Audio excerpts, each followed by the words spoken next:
Okay, this video is about finding the molarity of an acid, when a weak acid, when you know the pH of it. So anyway, to start off with this, we'll just think about what happens when hypochlorous acid dissociates. So we'll go HClO, and what it's going to break into is H plus plus ClO minus. Now, we could make an ice table to help us think about it. So, anyway, what we're looking for is the original molarity of this, so that's what we're looking for. We know that this starts out at 0, this starts out at 0, this is going to go up by x, because this is going to go down by x, and this is also going to go up by x. And so at equilibrium, we're going to have some number minus x, and here we're going to have x and x. Now, since we know the pH, what you can do is you can figure out the H plus from that. And so if you remember that H plus will equal the anti-log of the negative pH.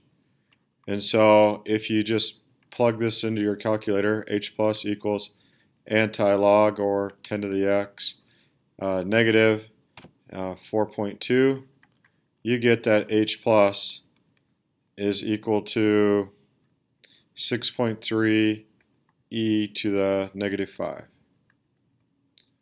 Now, so once we know H plus, remember that's the same as x over here.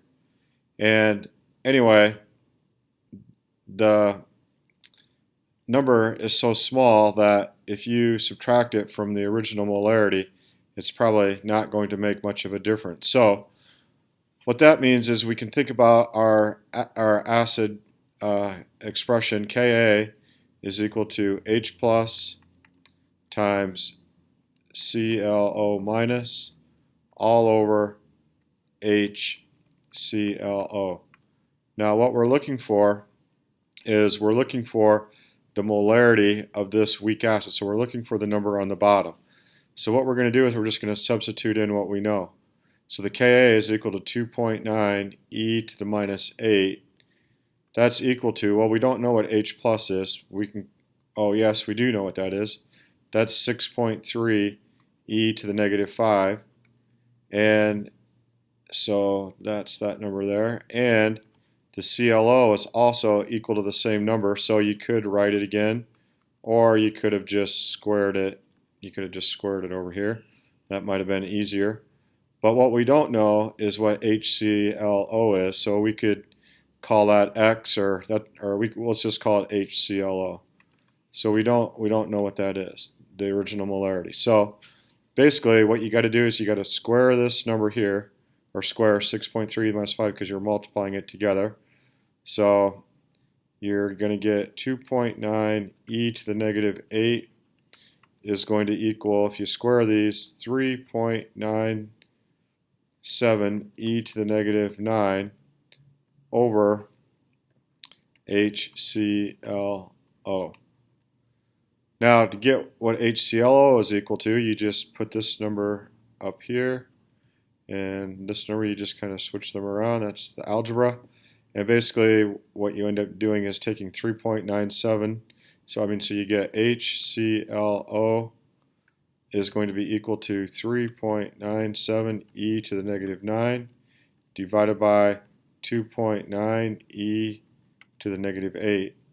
And if you divide them, you end up getting about 0.14. So that's equal to 0.14. That's what you would end up getting. And then if you were to worry about the H plus or X, it's so small that even if you add it or subtract it to 0.14, it's not going to do anything in terms of significant digits. So this is your original answer. So what you're doing on this is basically you're just using this Ka expression, which for weak acids it's going to always be equal to like x squared over the molarity of the original acid. And you're going to be dropping that x from the bottom. So basically, if you know the pH, you can do anti-log of that to get to H plus, and then just plug in the H plus for x squared, plug in the Ka where the Ka goes, and solve for the molarity of the acid. That's all you need to do to figure that out. That's it.